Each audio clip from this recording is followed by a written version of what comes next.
So welcome to the Security Sales Training Podcast. Again, the whole point of this program is to provide you as a sales professional or business owner with some really hard-hitting information that you can use right now to improve your results. And today's topic is a super important one. I hear it all the time, is the frustration that a lot of us have with hiring salespeople and getting them productive. How many of you have hired a salesperson or salespeople thinking you've hired a meat eater to come in and produce, only to have them basically take you, not intentionally or unintentionally, but maybe take you for a little bit of a ride, and then nothing happened, right? So if that resonates with you and you're wondering what you can do to hire a salespeople to grow your business, this program's for you. So having said that, my pleasure to welcome Brian Silverthorne, who I've known for almost 20 years now.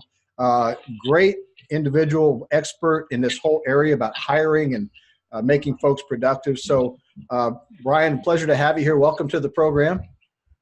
Thanks, Greg. I appreciate the opportunity to participate in this. It's a subject that's near and dear to my heart, and anything that I can do to help folks be more successful, especially in this arena, I'm happy to do it. Great. Well, we're going to take full advantage of that. And by the way, I want to point out that Brian is talking to us from his second home in Cabo San Lucas, Mexico. So even more, thank you for breaking time away. So just, if you could just show us all what you just showed me a few minutes ago about what you're doing. Yeah, sure. I'll give you a quick walk out toward the patio so you can see kind of what things that, what I have to look at. Yeah, every that's day terrible. When I'm working. Yeah, I feel bad for you. So so you spend half your time in California and the other half down there in Cabo, which is a nice position to be in. Yeah. So all right. So obviously Brian knows what he's talking about. So pay close attention as we go through this, because what you're about to learn is going to really have an impact on a very positive impact on your business. So Brian, let's start with we talked about maybe three things that we could talk about that maybe are pitfalls or things to keep in mind, or what I should do. I'm a business owner. I'm talking, Brian, help me out. I've gone through this process. I'm trying to hire people. I've not been successful at it. Help me out. What advice can you give our members about how to be more successful in this whole arena with this hiring process? Okay, yeah, that's great. Well, probably the first and the most important thing that I would recommend it. And it's also the one that is most neglected, because most people that are in a position to hire salespeople, they need somebody, they need them quickly, they want to start making sales.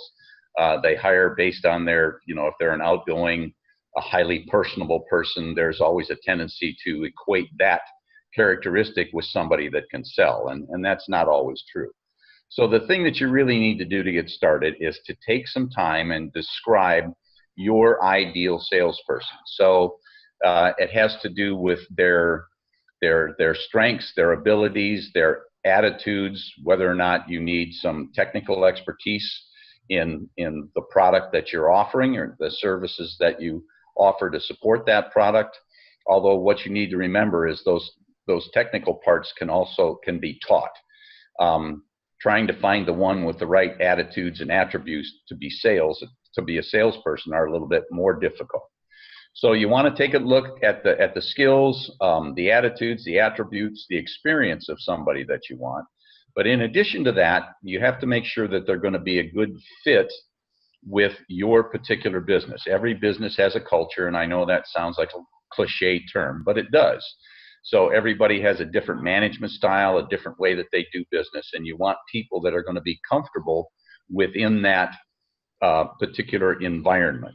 So if you were a coach and you were a football coach and looking for an offensive tackle, you don't want to recruit somebody that's 5'6" and 120 pounds. You want them 6'7" and 300 pounds, and you want them to have quick feet and all that ability. So you got to put that same type of description together for the people that you want, and ask yourself, are these people going to be fun to work with? Do they believe in my product? And am I able to explain my product and services in such a way that they understand it and say, hey, I want to be a part of that. I really like this organization. I understand what you're doing. Right. And then you have to give them you got to do that first so you know what you're looking for. Okay. So you're talking about enthusiasm, not necessarily the gift of gab, right? Or being the typical salesperson that can sell ice cubes to Eskimos and who wants people doing that, right? But some level of enthusiasm, ability to present themselves, a good fit for the culture, right? Yes. And it seemed like a motivated individual. Now, what happens a lot, and what I hear from people say, you know what, I have interviews with folks and they come across that way and they seem like they're a good fit and they check all those boxes, and then I hire them and bring them on, and that person I interviewed disappears. It doesn't happen. So how do you fix that problem where you think the person that you interviewed is not the person that ends up joining the team? Yeah, well, you have to, your responsibility as the interviewer is to realize that you're also being interviewed or sold by the interviewee. So you've got to hone your skills as it relates to asking appropriate questions about the people. And, you can ask them to give you a couple of examples of past successes, and listen to them and watch their body language. If they're rolling their eyes and they're shifting and stuff, they may be making up a story. But if they're saying, well, I did this once and this is what I said and this is how it worked out, it really made me feel good, and that sort of thing. So have them explain their past successes. Ask them why they like to sell. Why did they choose the selling process as a profession? And if they say, well, I could make a lot of money there, then I'm not saying dismiss them out of hand, but those are probably the people that you don't want. Mm-hmm. You want people that are in the sales business because they love to help people buy things that are beneficial to them. So they're doing it for the benefit of your customers.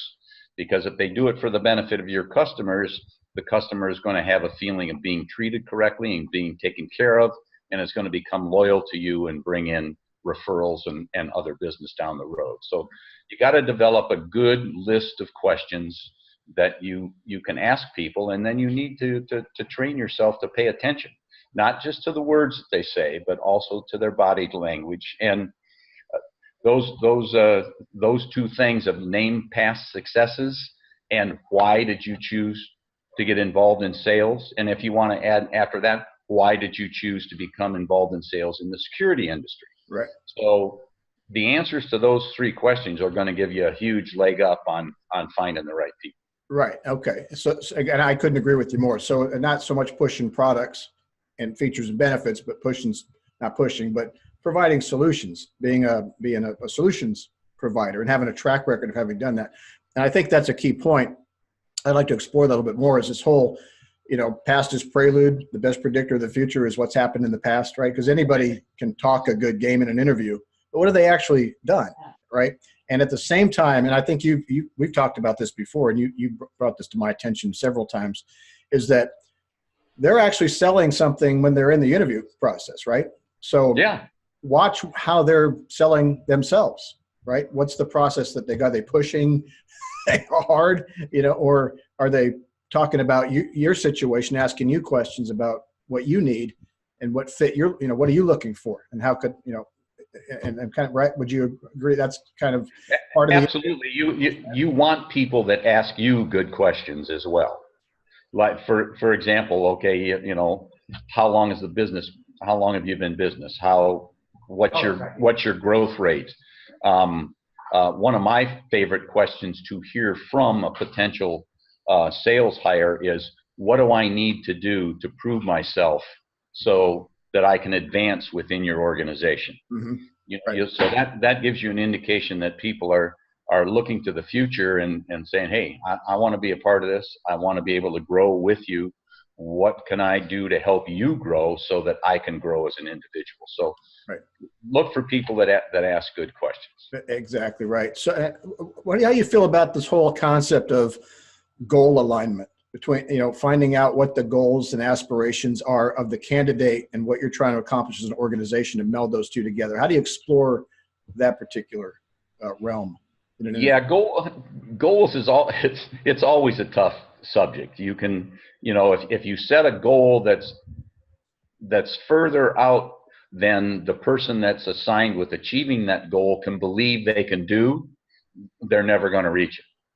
But you can ask them if you want people in your organization that can achieve their personal goals through achieving your goals as a business. Right. So ask them what they want to do. Ask them what their personal goals are.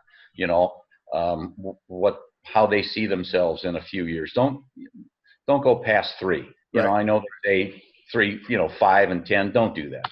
Right. 3 years is far enough in advance. Ask them where they'd like to be and how that they think that being successful in this business could help them achieve their goals. Because if people can personalize this and they can see a way that they can get what they want by helping you get what you want, there you go.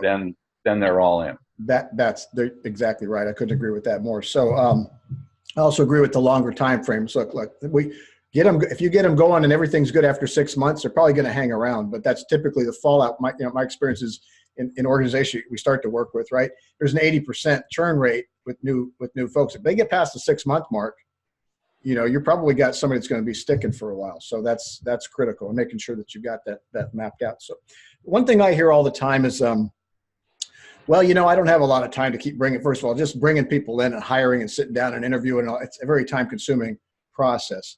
Are there ways of not short-circuiting? You don't want to but to expedite that process and making sure you're bringing in good candidates to begin with. So you're pre-screen. Is there ways to pre-screen folks somehow before you bring them in for an actual interview? Well, if you write a good ad, that's open and honest about what you do, what you provide, what you're expecting from the people that apply. And sometimes, people that are hungry and looking for a job, they're going to ignore the ad anyway and let it go. I worked with one client once that said in big bold letters at the bottom of the ad, "We will only accept applications that are in PDF format." So anything that was entered in Word or something else, they didn't even call them because they weren't able to read and follow directions. Right. So you want to make your ad as thorough and as descriptive and fun at the same time. That'll help you get in there. Then if you do what we've just been talking about asking the right questions to get them in, and nothing is for sure. I mean, if you're the best interviewer in the world and you do everything right, you're still only got about an 80% chance of getting keepers. That's pretty good. So once that is good. That's way better than the normal. Right. But once you bring them in, then it's a lot of times businesses, I've seen business owners and sales managers bring people in and say, okay, here's your territory, here's your customer list, whatever it is, go to work. And what you have to do is, regardless, let's say you hire somebody that's had 20 years experience in the same industry, but when they come to work for you, they're still brand new because you do business in a different way. Right. You may have a different product mix. You may have a different customer base. There are all kinds of things that are different that they have to have time to adjust to. And it's in your best interest to assign somebody to them that can be their mentor or in-house person to get them up to speed until that person that you assign to them to onboard them, for lack of a better term, correctly, so that they have an opportunity to be successful. And it may take a week in some cases, it may take a month in some cases, but when that person you assign them to says, okay, I am fully confident that this person is 80% ready to go on their own, then you got a much higher percentage of having a high producer that's going to hang around for a long time. Right. Gotcha. So, one thing I personally like to do is already have a basic, well, first of all, to ask. So, if you were going to go out and business development is the first starting point. How are you going to get yourself in front of qualified prospects so you've got opportunities at bat? And then we'll talk more about how you're going to bring those deals in. But, I like to ask them that question, like what would your approach be to get yourself in front of qualified folks? And then have a sample action plan. Here's typically how we get you going. And here's typically the very specific action items. And then you manage to those action items to your point, over the first couple of months.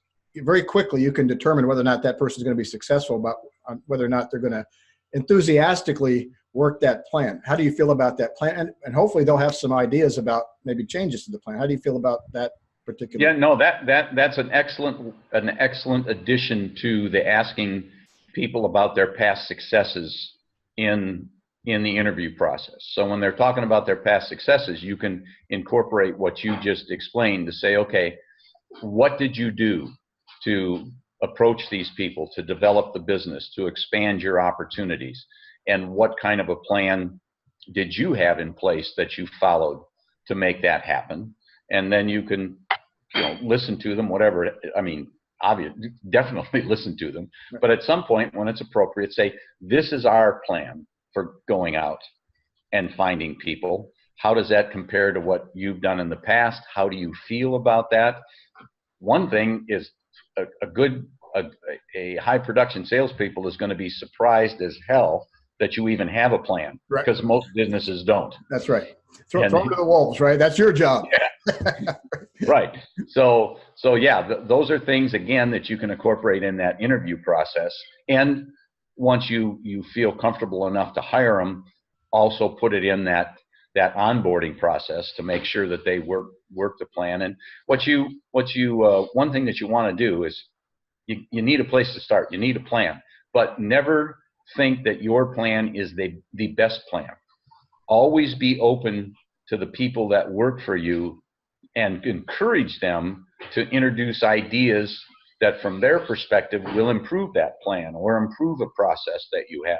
Now they have to make those suggestions with reason. They got to, hey, I think we ought to change this to this, and the reason I think we should do this is because it'll increase this, and this. How it will benefit me, and this is how it'll benefit the company. So your employees are a huge resource, especially if they're good ones and they're out there on the street all the time. Right. Make sure that you listen to them. Right. Absolutely. And that also creates the buy-in, right? Instead of having something given to them, they're part of I call that the chef analogy, right? To have somebody taste something, it's like, it's okay. Well, what does it need? A little pinch of salt. Yeah, absolutely. That's a great analogy. Right. Once they throw that pinch of salt in there and they taste it, go, how's it taste now? It tastes fantastic, because it has something to do with it, right? So they're one of the cooks in the kitchen. So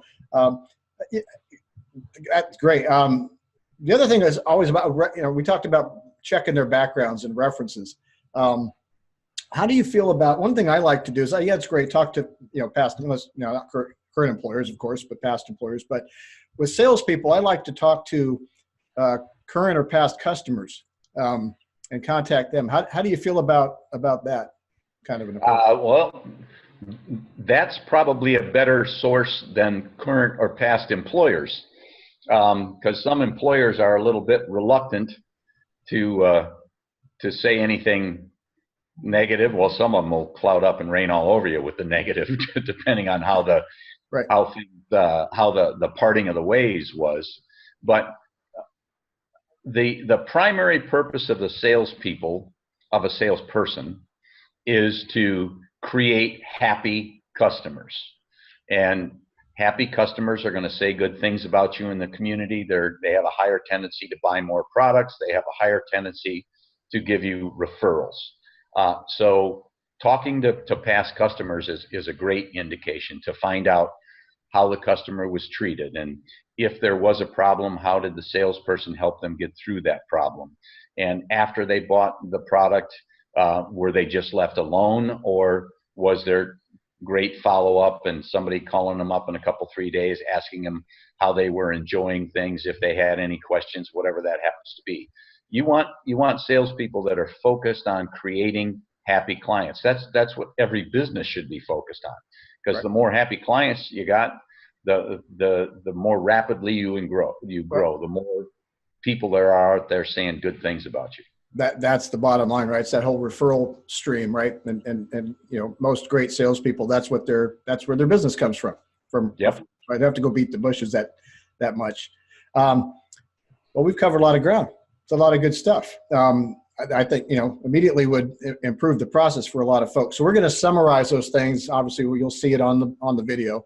And Brian, if you want some help in this area, I'm talking now to our audience. If you want some help in this area and stop me if I'm wrong about what you provide, Brian, but tell us a little bit about how you could directly assist an organization that maybe said, look, okay, that sounds good, but I want some more one-on-one assistance with this? How would they get in touch with you, and how might you help them out?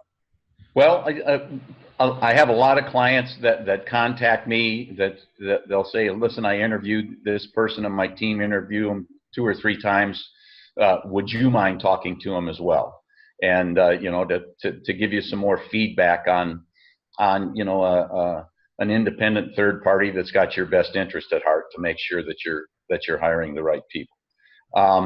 When it comes to performance of salespeople, the greatest successes I've had with multiple organizations is salespeople, regardless of how good they are, they're going to run into a challenge, something that just doesn't sit right with them.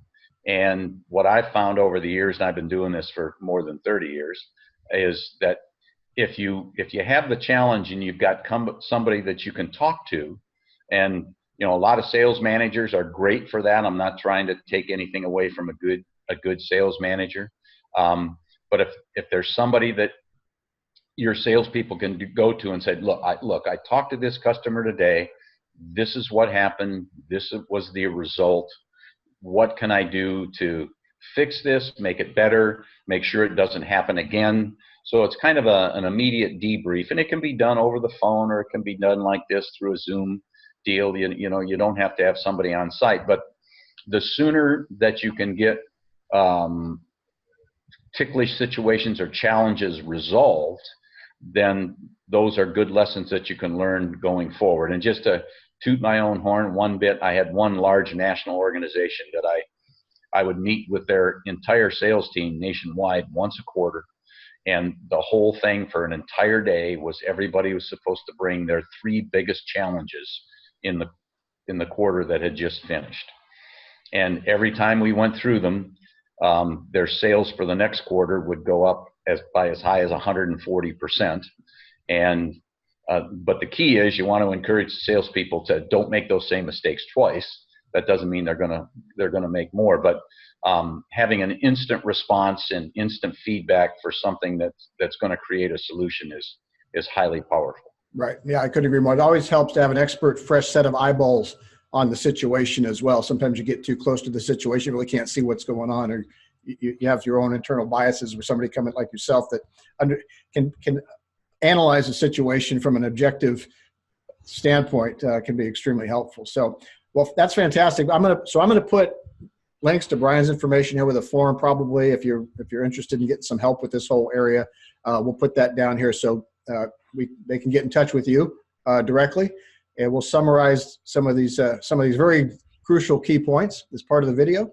And Brian, anything else you want to add to as we wrap up? No, absolutely. I nothing really special. I mean, it was fun. It's always fun talking with you because we do that regularly, and we've been doing it for a long time. And I was a athletic coach as well as a sales and management and business growth coach for a number of years. And the word coach means that you like to help people succeed. Right. So whether anybody contacts me or not, that's okay. I just hope that the information that I pass along during this podcast is going to be helpful to some people out there to help grow great successful businesses and also help grow some great successful salespeople. Absolutely. Well, actually, you're going to be a regular part of this podcast program, so we'll be coming back, picking your brain on some other topic as we move ahead. And I know you're chomping at the bit to get down to the beach with your gorgeous wife and have some fun down there. So I'm going to cut you loose to go enjoy that. And thanks again, and see you next time. All right. Thank you, sir. Talk soon. Bye.